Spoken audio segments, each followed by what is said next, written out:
Today we are going to start physics. तो भाइयों and बहनों, आप लोग जितना दिन तक वेट किए आपका वेट अब ख़त्म होता हुआ। अब फिजिक्स का भी लेक्चर रेगुलरली अपडेट किया जाता रहेगा इसी चैनल पे।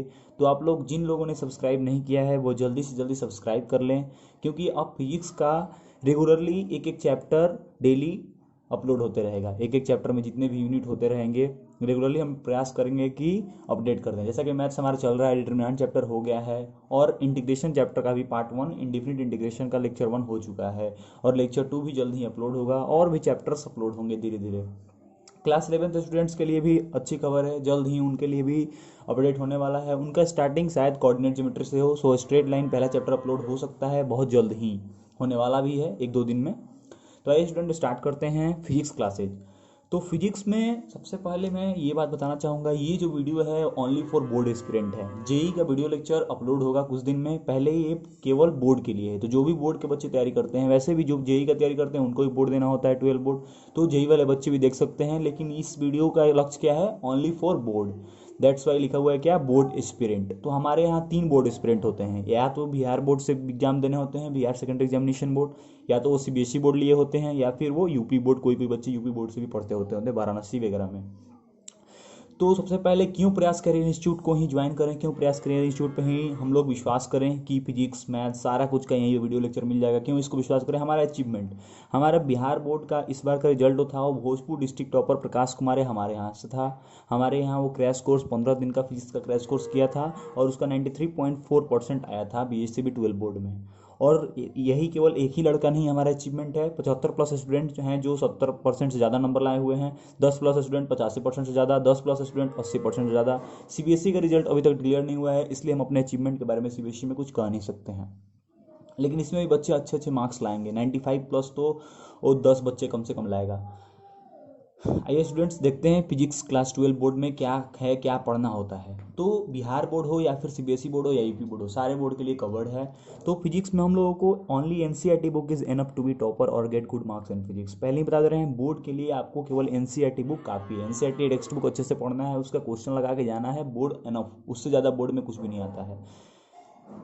तो आइए आते हैं एनसीईआरटी बुक में 2 आएगा आपका, पार्ट 1 पार्ट 2। एनसीईआरटी बुक में आपको 2 पार्ट पढ़ना होता है, पार्ट 1 पार्ट 2।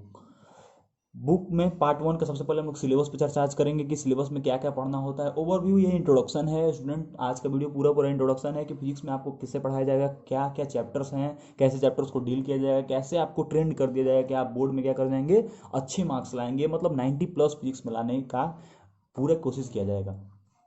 तो सिलेबस क्या है पार्ट 1 में, ए यूनिट में बांटा गया है। तो 5 यूनिट है फर्स्ट बुक में। पहले यूनिट को बोलते हैं इलेक्ट्रोस्टैट। इलेक्ट्रोस्टैट क्या होता है, इलेक्ट्रोस्टैट फिजिक्स का वो ब्रांच है जिसमें हम लोग चार्ज को रेस्ट में रख के पढ़ते हैं। तो जैसे ही चार्ज को रेस्ट में रखोगे तो इस पे बेस्ड तुम्हारे एनसीईआरटी में 2 चैप्टर दिया हुआ है। पहला चैप्टर का नाम है इलेक्ट्रिक चार्ज एंड फील्ड, मतलब जब कोई भी चार्ज रेस्ट में रहेगा तो उसको इलेक्ट्रिक फील्ड प्रोड्यूस करता है और चार्ज के बारे में कुछ कुछ पढ़ना है। चैप्टर 2 क्या है students, electrostatic potential and capacitance. इसमें तुमको पढ़ना है कि क्या जब भी चार्ज कहीं भी रख दिए तो उसका एक फील्ड होगा, उस फील्ड का क्या पोटेंशियल होगा उस चीज़ के बारे में पढ़ना है। उसके बाद पोटेंशियल एनर्जी की उससे रिलेटेड क्या होगा ये पढ़ना है। और लास्ट में एक आपको कैपेसिटर डिवाइस के बारे में पढ़ना है कि किस तरह से कैपेसिटर का हम लोग यूज़ करते हैं चार्ज को स्टोर करने के लिए, या फिर कैपेसिटर होता क्या है, पैरेलल सीरीज कॉम्बिनेशन क्या होता है। और लास्ट में वैन डी ग्राफ जनरेटर पर भी चर्चा होगा। फर्स्ट चैप्टर में स्टूडेंट्स आपको डाइपोल वगैरह के बारे में बताया जाएगा, डाइपोल क्या होता है। तो ये सब कवर करेंगे हम इलेक्ट्रोस्टैट में। ओनली बोर्ड लेवल बातें हो रही हैं स्टूडेंट्स, ये बात याद रखेंगे आप लोग। सेकंड क्या है, यूनिट करंट इलेक्ट्रिसिटी, ये आपको चैप्टर 3 में पढ़ना है। इस चैप्टर में आपको पढ़ना है कि किस तरह से चार्ज जब मोशन में आता है तो वो इलेक्ट्रिक करंट प्रोड्यूस करता है, और जो इलेक्ट्रिक करंट प्रोड्यूस करता है वो किस किस बातों को वेरी करता है। उसमें आपको किरचॉफ लॉ पढ़ना है, ठीक है स्टूडेंट्स, किरचॉफ लॉ में 2 लॉ पढ़ना है। उसके बाद व्हीटस्टोन ब्रिज पढ़ना है और काफ़ी सारे इंस्ट्रूमेंट आपको पढ़ना है, जैसे एक मूविंग कॉइल, गैल्वेनोमीटर पढ़ना है, पोटेंशियोमीटर पढ़ना है, ये सब इंस्ट्रूमेंट आपको पढ़ने को मिलेगा। उसके बाद आते हैं स्टूडेंट्स अगले ब्रांच ऑफ फिजिक्स जो आपको पढ़ना है क्लास 12 में, इलेक्ट्रोमैग्नेटिज्म। इलेक्ट्रोमैग्नेटिज्म में आपको 3 चैप्टर कवर करेगा, चैप्टर 4, चैप्टर 5, चैप्टर 6।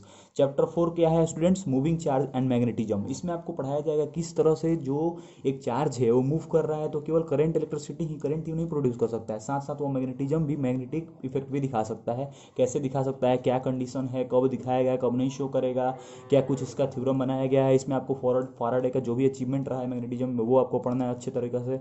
और भी बहुत सारे डिवाइस के बारे में भी इसमें भी पढ़ना है स्टूडेंट्स, मूविंग कॉइल, गैल्वेनोमीटर इसी में आएगा। Chapter 5 magnetism and matter. इस चैप्टर में आपको पढ़ना है कि किस तरह से मैग्नेटिक प्रॉपर्टी जो है वो मैटर से कनेक्टेड है। इसका मतलब कि फेरोमैग्नेटिक मटेरियल क्या होता है, पारामैग्नेटिक क्या होता है, डायमैग्नेटिक क्या होता है, और भी कि अर्थ के मैग्नेटिक फील्ड के बारे में पढ़ना है कि किस तरह से अर्थ का मैग्नेटिक फील्ड क्या क्या होता है, अर्थ मैग्नेटिक फील्ड में नॉर्थ पोल, साउथ पोल, और फिर मैग्नेट का प्रॉपर्टी वगैरह पढ़ना है। ये सब चीज़ें आपको इस चैप्टर में पढ़ना है। चैप्टर 6 इसके बाद आता है ईएमआई। ईएमआई होता है इलेक्ट्रोमैग्नेटिक इंडक्शन। इसमें आपको पढ़ाया जाएगा किस तरह से मैग्नेटिक फील्ड वेरी करा के क्या करंट प्रोड्यूस कराया जा सकता है कि नहीं, और वाइस वर्सा। इस तरह का डील आपको इस चैप्टर में इस तरह की कंसेप्ट पे डील किया जाएगा। इसके बाद स्टूडेंट्स एक नया कंसेप्ट आएगा, अल्टरनेटिंग करंट। एसी इस चैप्टर का नाम है। बहुत ही अच्छा चैप्टर है ये। जो भी चैप्टर इतना पढ़ोगे ये सब डीसी पे बात करेगा। यहाँ करंट क्या होगा, कांस्टेंट होगा, लेकिन जैसे ही वेरिएबल करंट आएगा, करंट कुछ साइन का फंक्शन होगा, कॉस का फंक्शन होगा, मतलब टाइम के साथ वेरी करेगा, तो उसको बोलते हैं अल्टरनेटिंग करंट। वो आपको पढ़ना है किसमें, यूनिट डी में, एनसीईआरटी पार्ट 1 बुक में। उसके बाद आता है इलेक्ट्रोमैग्नेटिक वेव। ये एक अलग चैप्टर है। इन सब देखो यहीं पे आपका ये सब सारा चैप्टर एक दूसरे से लिंक है। मतलब एक चैप्टर आपको आता है तब दूसरा चैप्टर पढ़ने में बहुत मजा आने वाला है। तो आप याद रखिए स्टूडेंट कि 4 यूनिट आप लोग एक साथ जब भी पढ़ें एक साथ पढ़ें, रिवीजन भी करें तो एक साथ पढ़ें, क्योंकि एक दूसरे से लिंक है और पढ़ने में बहुत मजा आता है। लेकिन एक नया चैप्टर इसमें आ जाएगा, इलेक्ट्रोमैग्नेटिक वेव। ये आपको बताएगा कि इलेक्ट्रोमैग्नेटिक वेव होता क्या है, इलेक्ट्रोमैग्नेटिक वेव के अंदर होता क्या। और बिहार बोर्ड में इस साल भी क्वेश्चन आया था, डायरेक्टली क्वेश्चन आ गया था कि व्हाट इज इलेक्ट्रोमैग्नेटिक वेव आ गया था। तो स्टूडेंट्स जब तक आप इलेक्ट्रोमैग्नेटिक वेव के बारे में जानेंगे नहीं कि इसमें किस तरह से इलेक्ट्रिक फील्ड, मैग्नेटिक फील्ड आपस में परपेंडिकुलरली वेरी करता है, कौन कौन से इलेक्ट्रोमैग्नेटिक वेव हमको पढ़ना है, तब तक आप अगर चैप्टर नहीं पढ़ के जाएंगे तो आपसे इस चैप्टर का क्वेश्चन नहीं बनेगा। तो स्टूडेंट जैसे ही आप पार्ट 1 फिनिश कर लीजिएगा, बिहार बोर्ड के स्टूडेंट 60% प्लस क्वेश्चन आप लगा सकते हैं बोर्ड का। क्यों स्टूडेंट्स, क्योंकि आपका जो क्वेश्चन पेपर का पैटर्न होता है वो 60 प्लस से ज़्यादा, मतलब 70% कभी कभी तो 80% कभी कभी पार्ट 1 बुक से ही आ जाता है क्वेश्चन। केवल इस साल 2020 को छोड़ के सारे प्रीवियस क्वेश्चन में आप देख लेंगे 60% प्लस क्वेश्चन आपको पार्ट 1 से दिया गया है। सीबीएसई बोर्ड वाले चूंकि इक्वल डिस्ट्रीब्यूशन होता है तो 50% क्वेश्चन आपको पार्ट 1 से मिलेगा, 50% क्वेश्चन आपको पार्ट 2 से मिलेगा। तो बिहार बोर्ड वाले याद रखें आपके लिए बहुत ही इंपॉर्टेंट है पार्ट 1 बुक। पार्ट 1 बुक भी आप अगर पढ़ के चले जाते हैं तो आप 70% लेके आ जाइएगा फिजिक्स में, कोई टेंशन नहीं होगा। पूरा का पूरा ऑब्जेक्टिव 10 ऑब्जेक्टिव छोड़ के पूरा ऑब्जेक्टिव आपको पार्ट 1 बुक से मिलेगा स्टूडेंट्स। और मैं ये गारंटी देता हूँ कि अगर आप ये वीडियो लेक्चर सारा देख लिए, प्रयास करिए इंस्टीट्यूट के टीचर से आप अगर पढ़ लिए, या तो आप क्रैश कोर्स में पढ़े हों, हमारा क्रैश कोर्स भी आएगा स्टूडेंट फिजिक्स का, लास्ट दिसंबर या फिर जनवरी तक आएगा। वो 15-20 दिन का क्रैश कोर्स होगा। वो क्रैश कोर्स में आपको पढ़ना, आप पढ़ लिए हैं, एकदम गारंटी के साथ कह रहे हैं कि फिजिक्स में 90 प्लस आएगा। या फिर आप हमारे रेगुलर स्टूडेंट्स हैं, रेगुलरली वीडियो देखते हैं और हमारे प्रयास करिए इंस्टीट्यूट को आप ज्वाइन किए, हमारे फैकल्टी से पढ़ते हैं। तो आइए स्टूडेंट्स अब आते हैं पार्ट 2। पार्ट 2 जो बुक है वो भी इतना ही इंपॉर्टेंस रखता है सीबीएसई बोर्ड के लिए, बिहार बोर्ड के लिए थोड़ा कम इंपॉर्टेंस रखता है, लेकिन इंपॉर्टेंस रखता है। ऐसा नहीं है कि उससे नहीं आएगा, कभी ये भी हो सकता है कि इससे 60% आए, उससे 40% है। इसलिए आपको पार्ट 2 बुक भी पढ़ के जाना है। पार्ट 1 थोड़ा अच्छे से पढ़ के जाना है। पार्ट 2 का स्टार्टिंग होता है एक नए ब्रांच ऑफ फिजिक्स से, ऑप्टिक्स। ऑप्टिक्स में आपको किस चीज़ के बारे में पढ़ना है, लाइट के बारे में पढ़ना है। ये बहुत ही इंटरेस्टिंग लगेगा आपको, क्योंकि क्लास 10th में आपने लाइट के बारे में पढ़ के आया है, मिरर क्या होता है, लेंस क्या होता है। उसके बाद कुछ आई का डिफेक्ट पढ़ के आया होगा, मायोपिया, हाइपरमेट्रोपिया, ये सब। टेलीस्कोप वगैरह आप नहीं पढ़े होंगे, जो कि इसमें आपको नया मिलेगा। उसके बाद आप वहाँ पे टीआईआर का केवल नाम सुन के आ गए हैं, टोटल इंटरनल रिफ्लेक्शन, वो सब चीज़ों को यहाँ पे डील किया जाएगा अच्छे से। बोर्ड लेवल चीज़ें केवल बात हो रही है स्टूडेंट्स, ये बात आप लोग याद रखेंगे। उसके बाद अगला चैप्टर होगा वेव ऑप्टिक्स। मतलब किस तरह से लाइट को, जैसे कि लाइट पे होता है कंट्राडिक्शन की, डॉल नेचर, मतलब कि लाइट कोई पार्टिकल की तरफ बिहेव करता है, कोई वेव की तरफ बिहेव करता है। तो इस सेकंड चैप्टर में आप पूरा लाइट को वेव मान के सब कुछ हम लोग पढ़ेंगे। इस सेकंड चैप्टर से बिहार बोर्ड में बहुत हर साल क्वेश्चन आता है। सीबीएसई बोर्ड में तो बोलना ही नहीं है, आएगा ही आएगा। तो बिहार बोर्ड में भी इससे क्वेश्चन पूछ लिया जाता है। जैसे कि इस बार भी क्वेश्चन आया था कि पोलराइजेशन क्या होता है, और एक थ्योरम होता है स्टूडेंट्स, वो भी पूछा जाता है, बहुत ही इंपॉर्टेंट इसमें, वो हमेशा पूछते रहता है। उसके सेकंड यूनिट क्या है student, modern physics. Modern physics तो जेई के लिए बहुत इंपॉर्टेंट है, साथ साथ बोर्ड के लिए भी। सीबीएसई बोर्ड वाले तो एकदम, मतलब इससे क्वेश्चन 20 नंबर का कम से कम आना ही आना है, और बिहार बोर्ड में भी इससे क्वेश्चन आते रहता है स्टूडेंट्स। तो इसमें कौन कौन से चैप्टर पढ़ना है आपको, इसमें 9th और 10th चैप्टर पढ़ना है ऑप्टिक्स में। उसके बाद इसमें 11, 12, 13, 14 लगातार 4 चैप्टर आपको पूरा क्या किया है, मॉडर्न फिजिक्स पे डील किया हुआ है।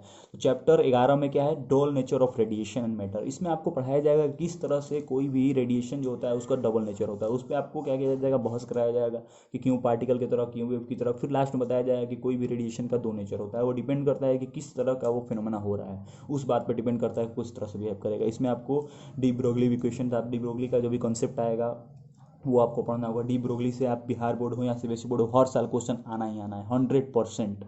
उसके बाद एटम चैप्टर में आपको वहीं से स्टार्ट किया जाएगा जहाँ से 9th क्लास में छोड़ दिया गया था कि रदरफोर्ड बोर मॉडल आपको डिस्कस कर दिया गया होगा, उसके बाद से स्टार्ट किया जाए एटम न्यूक्लियाई दोनों ही। न्यूक्लियाई पूरा केमिस्ट्री है स्टूडेंट्स, इसमें आपको बाइंडिंग एनर्जी वगैरह बताया जाएगा सीबीएसई बोर्ड में।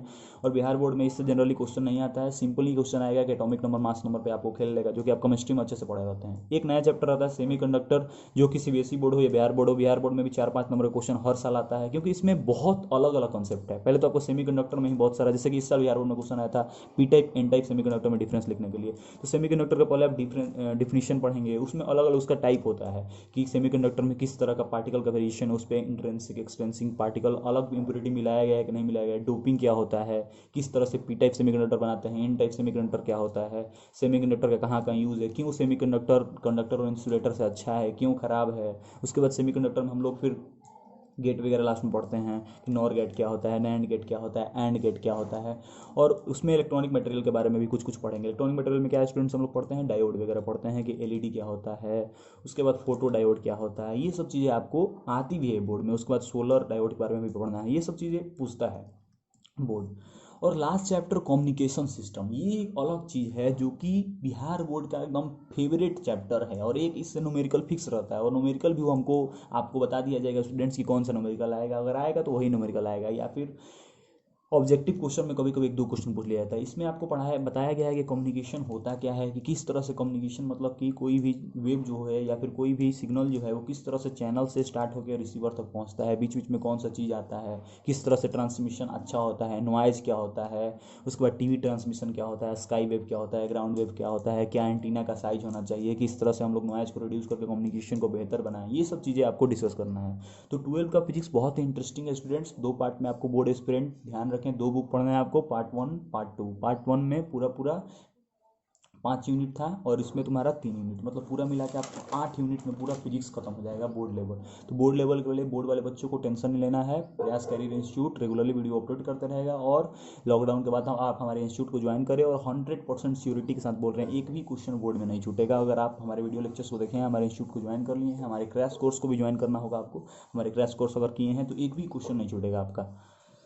ठीक है स्टूडेंट्स, तो इस तरह से आपको दो बुक पार्ट 1 पार्ट 2 पढ़ा के पूरा सिलेबस खत्म कर दिया जाएगा। तो स्टूडेंट्स देखिए, जो भी बिहार बोर्ड के एस्पिरेंट हैं वो जितना वीडियो पढ़ाया है, थ्योरी कराया गया है, न्यूमेरिकल कराया गया है, बस उतना काफ़ी है। उससे आपको 1% भी आप एक्स्ट्रा नहीं पढ़ते हैं तो कोई दिक्कत नहीं है। लेकिन सीबीएसई बोर्ड वाले थ्योरी प्लस न्यूमेरिकल तो ये करेंगे ही, साथ साथ हमारा जेई मेंस का जो वीडियो होगा लेक्चर, उसमें जो न्यूमेरिकल कराया जाएगा, जो कॉन्सेप्ट बताया जाएगा अलग से, वो भी आप देखेंगे, क्योंकि थोड़ा सा सीबीएसई बोर्ड में अच्छा लेवल का क्वेश्चन आता है, और प्रैक्टिकल कॉन्सेप्ट पे क्वेश्चन पूछता है, एग्जांपल्स पे क्वेश्चन पूछता है, न्यूमेरिकल ज़्यादा पूछता है। तो इसलिए आप सीबीएसई बोर्ड वाले जेई मेंस का भी हमारा वीडियो लेक्चर देखना ना भूल। लेकिन बिहार बोर्ड वाले ये वीडियो लेक्चर जो होगा वो एनफ होगा उनके लिए, उनको और कुछ भी नहीं पढ़ने की जरूरत है, बस इतना ही काफ़ी है उनके लिए।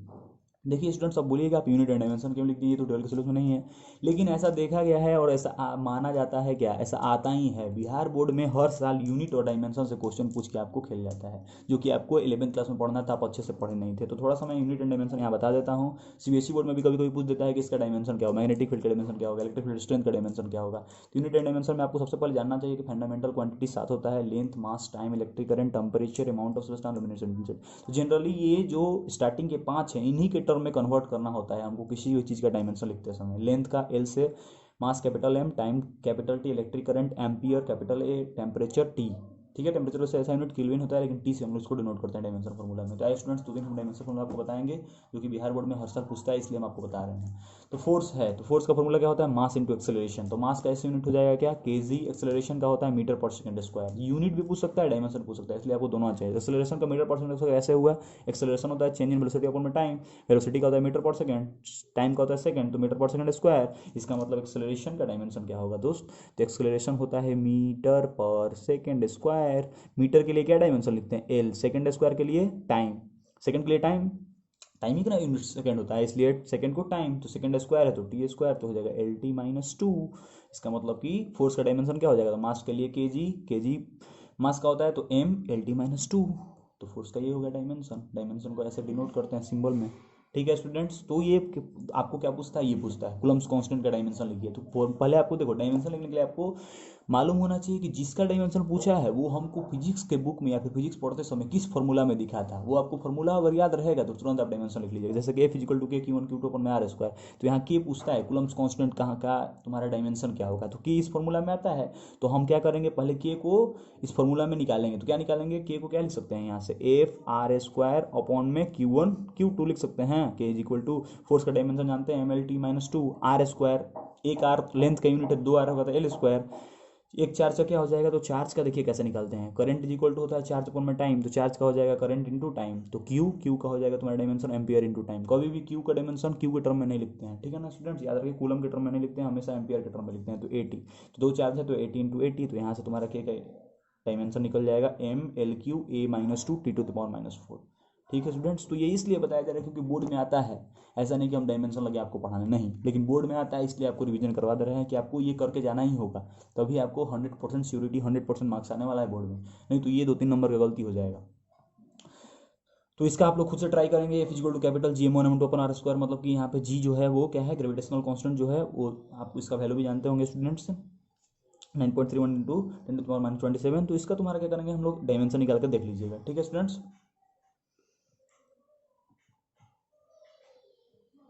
Tau is equal to r cross F, tau क्या होता है यहाँ पे टॉर्क, आर क्रॉस एफ, तो टॉर्क का आप लोग निकाल के देखेंगे तो क्या हो जाएगा, ए है MLT-2, इसका एल, तो ये हो जाएगा ML² T-2।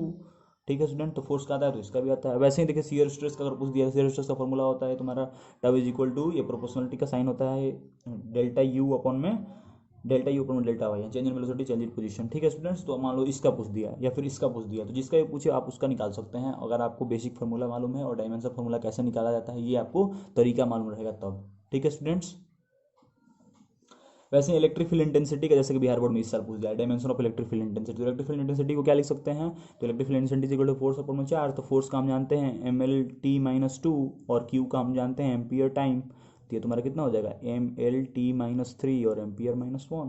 तो ये बहुत बच्चे छोड़ के आ गए थे, बहुत बच्चे ये छोड़ दिए थे कि इलेक्ट्रिक फील्ड का हम तो जानते हैं, इलेक्ट्रिक फील्ड इंटेंसिटी क्या था, यही तो इलेक्ट्रिक फील्ड इंटेंसिटी है, फोर्स पर यूनिट चार्ज। वैसे ही मैग्नेटिक फील्ड अगर पूछते कैसे निकालेंगे, तो मैग्नेटिक फील्ड पहले पता करेंगे कि इस फॉर्मूला में आता है, तो F is equal to B Q भी आता है, तो यहाँ से बी का हमको डायमेंशन निकालना है, तो F अपॉन में क्यू ही हो जाएगा। F का जानते हैं MLT-2, क्यू का AT, भी का LT-1, तो MA-1T-2 आ जाएगा। सॉल्व करना है, खुद से देखना, चेक करना। ठीक है स्टूडेंट्स, यहाँ तक कोई दिक्कत नहीं। अब वेक्टर का भी कुछ बेसिक कंसेप्ट आपको आना चाहिए, कुछ बेसिक कंसेप्ट आना चाहिए। जैसे कि कोई भी वेक्टर जो होता है वो क्या होता है, उसमें एक मैग्नीट्यूड होता है और एक डायरेक्शन शो करता है, जो डायरेक्शन से करता है उसको यूनिट वेक्टर बोलते हैं। ए कैप क्या होता है, unit vector in the direction of A, मतलब ए कैप में बताता है कि क्या डायरेक्शन है ए का। तो ए कैप का क्या हो जाएगा, कैसे ए कैप निकालेंगे, तो ए वेक्टर बटा में उसका मैग्नीट्यूड। फिर ये आपको याद होना चाहिए कि रिजल्टेंट कैसे वेक्टर निकालते हैं, तो 2 वेक्टर है उन दोनों के बीच में थीटा एंगल है, तो रिजल्टेंट कैसे निकालेंगे, A² + B² + 2AB cos theta. ठीक है स्टूडेंट्स, अब देखिए कभी कभी पूछ लेता है कि जो रिजल्टेंट हो कितना एंगल बना रहा है वेक्टर ए के साथ वेक्टर बी के साथ। तो देखो तुम क्या करो, ए और बी 2 वेक्टर ड्रॉ कर लो, दोनों के बीच में एंगल थीटा है। एक पैरेललोग्राम ड्रॉ कर लो, ए के पैरेलल, आप जानते हो कि पैरेलल शिफ्ट करा सकते हैं वेक्टर को, तो ए को यहाँ शिफ्ट करा दो तो ये बन गया, ए बी को यहाँ शिफ्ट करा दो तो ये बन गया। ये परपेंडिकुलर ड्रॉ कर लो, तो देखो ये बी है और थीटा एंगल है, क्योंकि ये थीटा है तो ये भी थीटा है, क्योंकि दोनों पैरेलल लाइन है तो दोनों का इंक्लिनेशन सेम होगा। तो ये बी है तो और थीटा है तो बी cos थीटा हो जाएगा, बी sin थीटा हो जाएगा। तो यहाँ से तुम्हारा ये है तुम्हारा फाई एंगल, तो ये तुम्हारा क्या बन गया, एक राइट एंगल ट्रायंगल बन गया दोस्त। तो राइट एंगल ट्रायंगल में tan फाई कितना हो जाएगा, परपेंडिकुलर अपॉन में बेस, तो बी sin थीटा अपॉन में a + b cos थीटा। ये फाई किसके द्वारा एंगल हो गया, ए के द्वारा एंगल बना रहा है रिजल्टेंट, बी के द्वारा पूछेगा तो थीटा माइनस फाई, बी के द्वारा कितना एंगल बन जाएगा, थीटा माइनस फाई। तो ये सब बेसिक आपको याद होना चाहिए। उसके बाद क्रॉस एंड डॉट प्रोडक्ट आपको आना चाहिए, क्योंकि 12 में इसका काफ़ी खतरनाक यूज होगा फिजिक्स में। तो क्रॉस प्रोडक्ट मतलब क्या होता है, ए क्रॉस बी, ये आपको वेक्टर चैप्टर में मैं पढ़ाऊंगा। और डॉट प्रोडक्ट का मतलब क्या होता है students, A dot B. Cross product का मतलब होता है ए क्रॉस बी, और ए क्रॉस बी का रिजल्ट क्या आता है, A B sine theta, A का मैग्नीट्यूड बी का मैग्नीट्यूड और साइन थीटा, और एन कैप डायरेक्शन दिखाने के लिए आता है। जैसे मान लो कि ए वेक्टर दिया हुआ है A1 i cap, A2 j cap, A3 k cap, B1 दिया हुआ है B1 i cap, B2 j cap, B3 k cap. तो ए क्रॉस बी कैसे निकालते हैं, तो पहले आई जे के लिख देते हैं, पहले रो में पहले कोफिशिएंट A1 A2 A3, दूसरे रो में B1, और डिटरमिनेंट का वैल्यू निकालना मैंने डिटरमिनेंट चैप्टर में आपको बताया है। ये स्टूडेंट्स आप याद रखेंगे, आई जे के का हमेशा एक साइक्लिक ऑर्डर होता है, मतलब इस ऑर्डर में और क्रॉस निकालोगे तो आई क्रॉस जे निकालोगे तो क्या आता है के, जे क्रॉस के निकालोगे तो आई, के क्रॉस आई तो जे। ये कैसे आता है स्टूडेंट्स, तो आई क्रॉस जे है। तो जो भी वेक्टर क्रॉस प्रोडक्ट से आता है वो इन दोनों वेक्टर का क्या होता है, परपेंडिकुलर होता है। तो आपको मालूम होना चाहिए कि आई क्या होता है, आई एक यूनिट वेक्टर होता है अलोंग एक्स, जे क्या होता है यूनिट वेक्टर अलोंग वाई, और के क्या होता है यूनिट वेक्टर अलोंग जेड। तो आई क्रॉस जे करेंगे तो एक ऐसा वेक्टर आएगा जो दोनों के परपेंडिकुलर होगा इंडिविजुअल, और एक ए क्रॉस बी के भी परपेंडिकुलर होगा। तो इसके परपेंडिकुलर कौन होता है, जेड एक्सिस, इसके परपेंडिकुलर कौन होता है, जेड एक्सिस, लेके आता है के। याद रखिए यही जे क्रॉस आई कर देंगे तो माइनस क्या जाएगा, इसका मतलब हमेशा ऑर्डर आप ये मेंटेन रखिएगा, आई जे के ऐसे ऑर्डर मेंटेन, मतलब जे क्रॉस के कोई पूछे तो आई, के क्रॉस आई पूछे तो जे, वही जे क्रॉस के पूछा तो सही है, के क्रॉस जे पूछ दिया तो माइनस आई। तो ए क्रॉस बी कैसे निकालते हैं, अब ए क्रॉस बी कब जीरो होगा, तो ए क्रॉस बी मतलब क्या, ए बी साइन थीटा, जब भी साइन थीटा जीरो होगा, साइन थीटा जीरो कब होता है, जब थीटा एन पाई होता है। इसका मतलब कि जब कोई भी वेक्टर पैरेलल हो या फिर एंटी पैरेलल हो, पैरेलल मतलब दोनों के बीच में एंगल कितना बन रहा होगा, 0 डिग्री, एंटी पैरेलल मतलब दोनों के बीच में एंगल कितना बन रहा होगा, 180 डिग्री। तो ये वेक्टर क्या हो जाएगा, साइन क्रॉस प्रोडक्ट जीरो हो जाएगा। यहाँ से दोनों के बीच में एंगल भी निकाल सकते हैं, A cross B equal to A B sine theta होता है, तो साइन थीटा का वैल्यू कितना हो जाएगा, ए क्रॉस बी बटा में mod A mod B, dot product क्या होता है, A dot B equal to A B cos theta. तो यहाँ से अब ए बी कॉस थीटा, तो ये भी जीरो कब होगा, जब कॉस थीटा जीरो होगा, कॉस थीटा जीरो कब होता है, जब थीटा इक्वल टू 2n+1 पाई/2 होता है। इसका मतलब कि पाई/2 मल्टीपल पे हमेशा जीरो होगा। अब ए वेक्टर दिया हुआ है a1 आई कैप a2 वैसे ही दिया हुआ है, तो ए डॉट बी कैसे निकालेंगे, दोनों का प्रोडक्ट करा देंगे। तो यहाँ से क्या हमको मालूम चला कि आई के साथ प्रोडक्ट क्या होता है, 1 होता है। क्यों, क्योंकि आई डॉट आई को क्या लिख सकते हैं, आई का मोड तो 1, इसका एक और आई का मोड वो भी 1, और आई और आई के बीच में एंगल जीरो, तो कॉस जीरो भी 1, तो 1 आ गया। आई डॉट जे, दोनों के बीच में एंगल कितना हो गया 90, तो कॉस 90 जीरो, तो आई डॉट जे जीरो हो गया। वैसे ही स्टूडेंट जे डॉट के कितना हो जाएगा, जीरो। इसका मतलब जिसके बीच में एंगल 90 होगा वो जीरो हो जाएगा। दैट्स ऑल स्टूडेंट्स, ये सब बेसिक था जो आप पढ़ के आइएगा। वेक्टर और अच्छे से पढ़ लीजिएगा, वेक्टर में बहुत कुछ होता है, ये तो मैं बस 2-3 चीज़ बता दिया हूँ जो हमेशा रेगुलर यूज आएगा। थैंक यू स्टूडेंट्स, तो मिलते हैं नेक्स्ट वीडियो में। जो भी चैप्टर हम स्टार्ट करेंगे क्लास 12 का फिजिक्स, वो आप रेगुलरली देखते रहिएगा, और हमारे चैनल को सब्सक्राइब करना ना भूलें, लाइक करें, शेयर करें। थैंक यू स्टूडेंट्स, मिलते हैं नेक्स्ट वीडियो में फिजिक्स में। हमारे फिजिक्स के 4 फैकल्टी हैं, चारों फैकल्टी मिलकर दोनों पार्ट पढ़ाएंगे। ठीक है स्टूडेंट, मिलते हैं नए फैकल्टी के साथ।